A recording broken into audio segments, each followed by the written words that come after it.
राजकुमार थे, राजा महाराजा गए थे, दुख के मारे नहीं गए थे, उस परम तत्व की खोजने के लिए गए थे, उस परम रहस्य को जानने के लिए गए थे, बुद्धत्व को प्राप्त करने के लिए गए थे। अब होता क्या है, एक दिन चौमासा चल रहा था, भगवान बुद्ध का जितना भी आप चित्र देखे होंगे, सभी चित्र आप नेत्र बंद देखे होंगे, नेत्र खुला हमें लगता है एक भी चित्र नहीं देखे होंगे। जो भी भगवान बुद्ध का चित्र है, सब चित्र नेत्र बंद ही देखने के लिए मिलता है। अब भगवान बुद्ध आते हैं, अपने आसन पर आसन होते हैं, एक बार आंख नेत्र को खोलकर अपने भिक्षु की ओर देखा, उपदेश देने के लिए आया है, नेत्र पर आसन पर आसीन हुआ है, मंचासीन हुआ है, आंख खोलकर देखा, सभी भिक्षु शांत और निर्भीकता पूर्वक बैठे हुए थे उपदेश सुनने के लिए। सभी भिक्षु ने एक भिक्षु का पैर का अंगूठा हिल रहा था। देखिए अभी पंखा के लिए किस तरह से माई ताई का हाथ इधर उधर हो रहा था। मैंने कहा देखिए श्रोता जो सुनना पसंद करता उसी ओर मैं चल देता हूँ। एक पैर का अंगूठा हिल रहा था। भगवान बुद्ध बिना उपदेश दिए मंच पर से उतर कर चला गया अपने निवास कक्ष। अब भिक्षु लोग के बीच कोलाहल उत्पन्न हो गया। अभी महात्मा लोग आया है उपदेश देने के लिए, बिना उपदेश दिए उतर कर यहाँ से चला जाए। आप अपना कमी नहीं ढूंढिएगा। क्या ढूंढिएगा?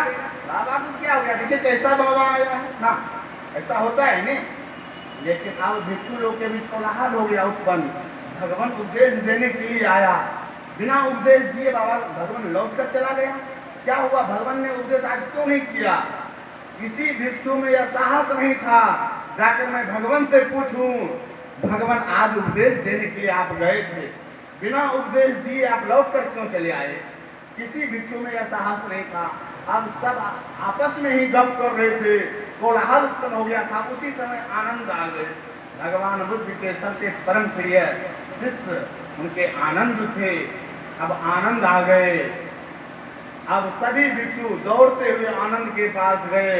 आनंद, इस समस्या का तुम ही समाधान कर सकते हो, यह समस्या को तुम ही हल कर सकते हो। आज भगवान उपदेश देने के लिए आया, बिना उपदेश दिए लौट कर क्यों चला गया? क्योंकि तुम भगवान से निर्भीकता पूर्वक बातचीत करते हो। आनंद ने क्या कहा? मैं भगवान से अवश्य निर्भीकता पूर्वक बातचीत करता हूँ, लेकिन जितने भी बात करता हूँ सेवा संबंधी, मुझ में यह साहस नहीं है जाकर मैं भगवान से पूछूं।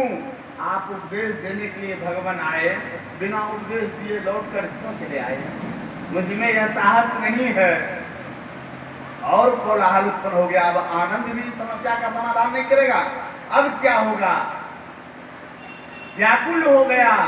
अंत में आनंद भगवान बुद्ध के शरण में गए, जाकर प्रार्थना प्रणाम करके निवेदन किया, भगवान आज आप मंच पर उपदेश देने के लिए गए, बिना उपदेश दिए आप तो लौट कर क्यों चले आए? भगवान हम भिक्षुओं में क्या कमी थी भगवान?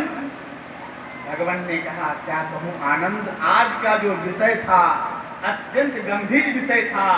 आज का जो विषय था अत्यंत तीक्ष्ण विषय था, इसीलिए मैंने उपदेश नहीं किया। कहा क्या हुआ भगवान? आज का विषय अगर अत्यंत गंभीर विषय था तो क्या हुआ? क्या हुआ भगवान? आज का विषय अत्यंत गहन था तो क्या हुआ?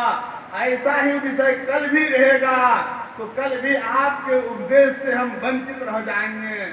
हम भिक्षुओं में क्या कमी थी? अपने में कमी ढूंढ रहा है।